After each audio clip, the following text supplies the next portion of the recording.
Welcome back to Muddy Math, where we take middle school math concepts that are a little muddy and clear them up. Today we're going to be looking at multiplying rational numbers. There are some patterns that are important when multiplying signed numbers. Signed numbers either have a positive or a negative symbol. When multiplying a positive by a positive, you will always have a positive product. When one factor is positive and the other is negative, you will have a negative product. If both factors are negative, you will have a positive product. Again, if one factor is negative and the other is positive, you will end up with a negative. As an example for multiplying three signed numbers, we can take a look here. Multiplying three negative numbers, we can first look at the first two factors. If we're multiplying a negative by a negative, we know that that will create a positive product. Let's bring down the third negative factor. Multiplying a positive factor by a negative factor yields a negative. So multiplying three negative factors together ends up negative.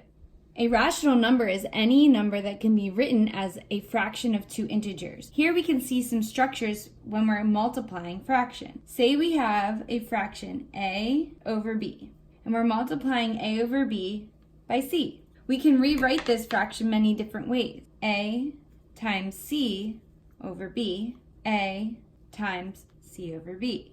For instance, let's try 1/2 times 4. 1 times 4 over 2, 1 times 4 over 2. Notice all three of these expressions equal 2. When multiplying fractions with a sign, it's important to realize we can rearrange that fraction, locating the sign in 4 different places. Let's use an example. Let's let m equal 5 and n equal 2.5. Negative 5 divided by 2.5 is negative 2. Negative 5 divided by 2.5, which still equals negative 2, which is the same as 5 divided by negative 2.5, which is negative 2. And that's the same as negative 5 divided by 2.5. Another important component of understanding rational numbers is that any fraction t over p equals t times 1 over p. For instance, if we have 12/6, that's the same as 12 times 1/6, which is the same as negative 12 times negative 1/6, which all equal. Decimals are also rational numbers.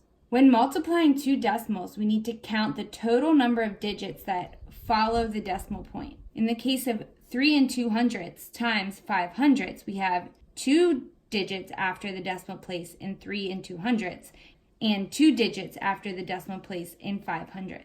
So we know our product will have 4 digits after the decimal place. In this case, both factors were positive. So a positive times a positive stays positive. The 0 in the 10,000ths place is now just a placeholder 0. So we can write our final answer as 151 thousandths. Even when multiplying decimals, a negative times a negative will always be positive. So in the case of 4 1/10 times 6 2/10, we know there will be 2 digits after the decimal place.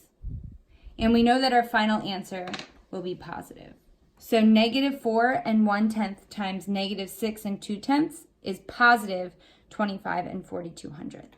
Now for a real life example. Find the area of the pond. So we can break up the pond into different rectangles. The scale is 1 unit is 1 2/10 of a meter, or 1 square unit is 1 4400ths of a meter squared.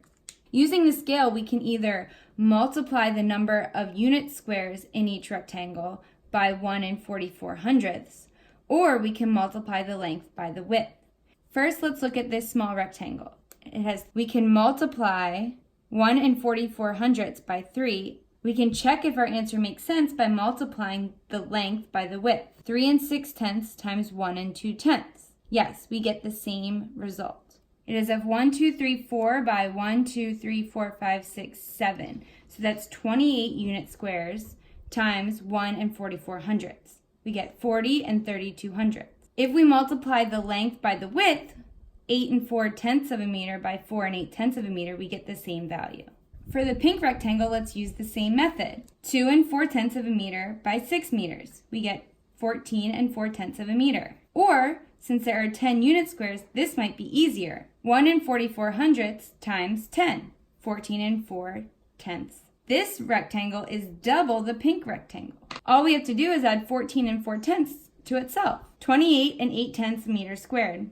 To get the total area of the pond, we need to sum the 4 sub-areas. 70 plus 16 plus 1 84 hundredths gives us a total of 87 84 hundredths meters squared.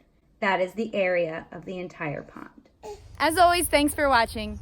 Like the video, hit subscribe, and in the comments below, let me know what concepts are muddy for you, and I'll clear them up.